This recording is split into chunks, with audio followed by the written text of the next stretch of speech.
Jacob, when it comes to the football program as a whole, we know that there's a ton of pressure on Billy Napier. We know that he's on a hot seat of sorts, but we also know that the program, it seems, is heading in the right direction as far as the recruiting and certainly some guys coming in from the transfer portal as well. So just big picture, do you think the players are much better than we've seen the first 2 years under Billy Napier at this point? Yeah, I do. I think that this is the most talented team that Billy Napier has had since he took over in Gainesville. It's a deeper roster. It's a group that I think is better supplemented by the transfer portal than the last two that he had. As you mentioned, the recruiting has been solid at the high school level. Guys like DJ Lagow, Tank Hawkins, TJ Abrams, LJ McCray, and there are several others come into the fold this year as true freshmen who I think can contribute. And this is a group that I think is a little bit more together, and the camaraderie is better than it had been in the past. And that's been something that Billy Napier has said has benefited them. And all of that together, I think, creates their most talented, deepest, and probably best equipped roster to succeed in the SEC. We're a day away from the scrimmage that they had over the weekend. What did you take out of that scrimmage? I know there's not a ton of usually notes, but I know there's some battles going on there. What did you take out of the scrimmage from this weekend? I think the biggest takeaway was the defense. We saw a group that was a little bit more aggressive than I think we had heard at this point last offseason.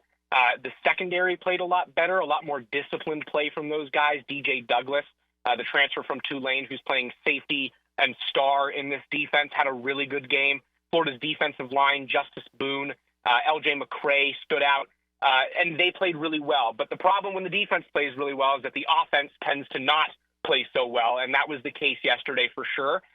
The offense is still kind of trying to figure out some things. I think the right side of Florida's offensive line remains a little bit unsettled. Florida's been trying to establish a little bit more of a deep passing game with explosive plays through the air and has kind of struggled to be able to do that, at least with consistency, which was the case during the scrimmage. Graham Mertz, so I've heard, has been very solid throughout preseason camp. Last year, we saw him be very successful within these short to intermediate ranges through the air, and that was, again, the case throughout the scrimmage. But his ability to move the ball on shot plays, Billy Napier has been kind of drilling it into his team about how these shot plays, 75% of teams that they win the shot play battle in games, win games overall.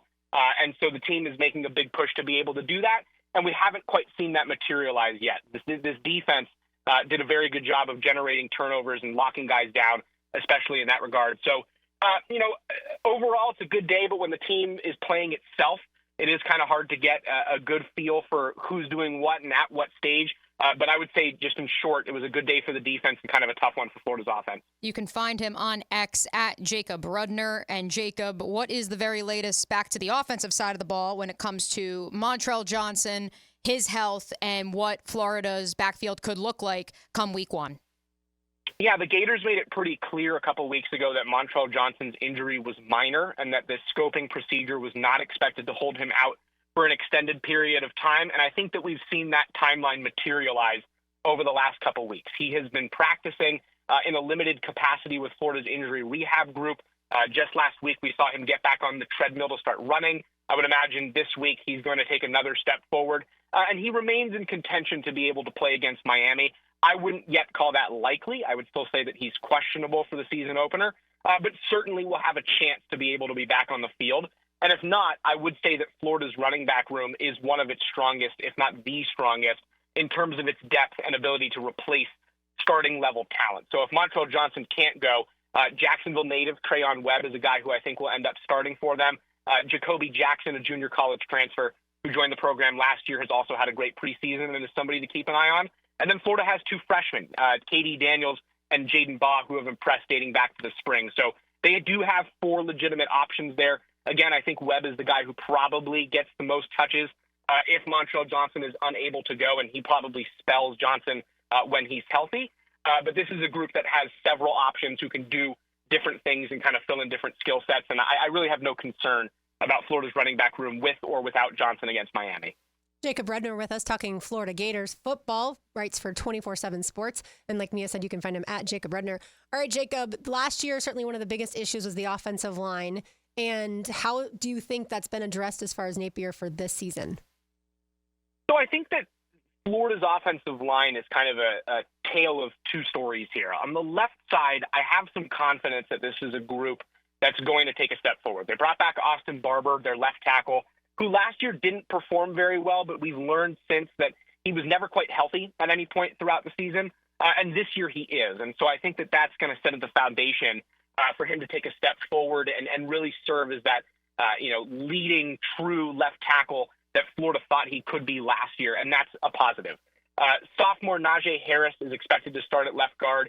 He showed some flashes when he got onto the field last year as a true freshman of being a plus player.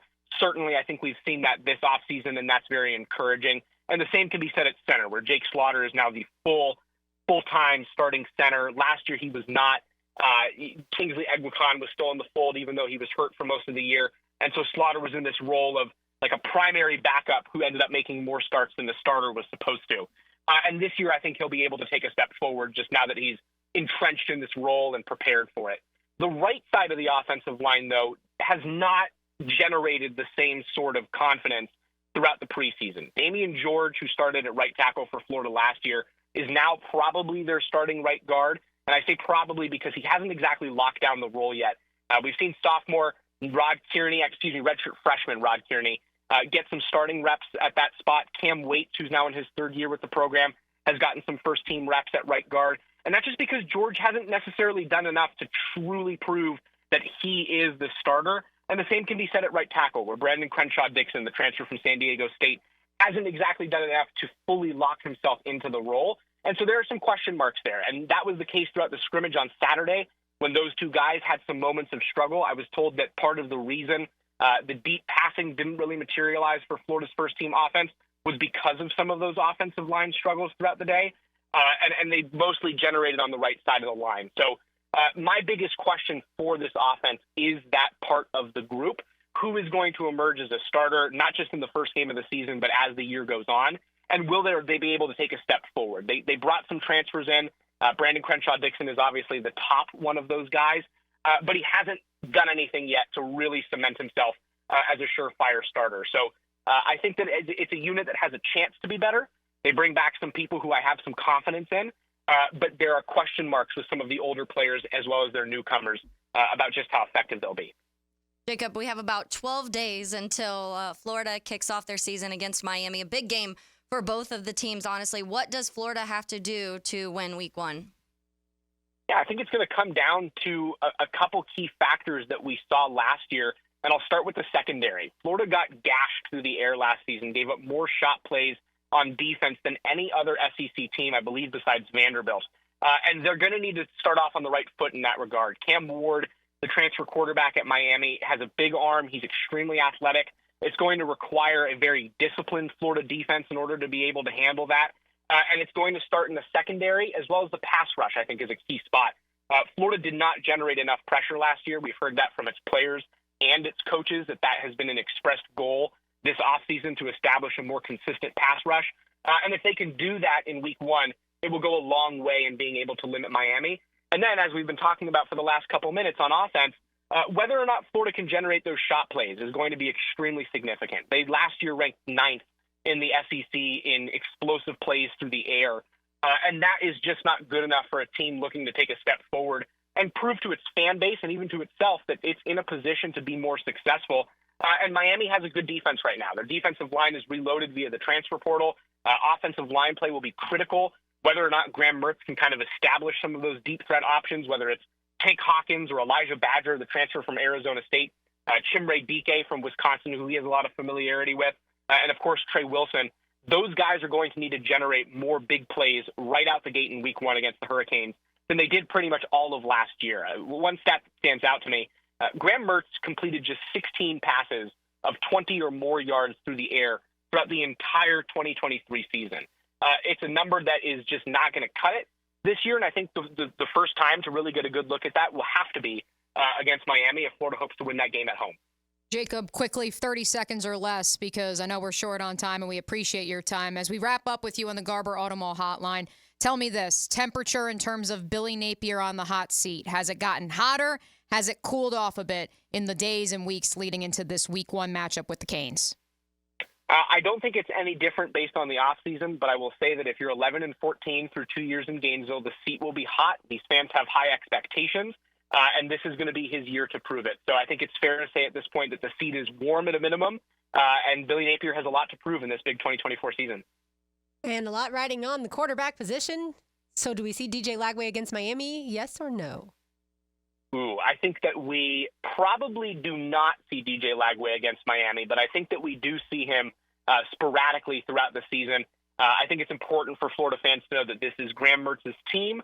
DJ Lagway is viewed as the backup, and I think that Florida has plans to bring him into games. Whether or not that happens in a tough rivalry week 1, I'm not so sure. Sounds good. Jacob, thank you so very much for joining us today. We appreciate it. Thanks for having me. Hey guys, Taylor Dahl here. Thanks so much for checking out our 1010XL Florida Gators page. If you're looking for more Florida content, subscribe now. But if you're looking for some professional football, NFL content, head over to our 1010XL Jaguars page.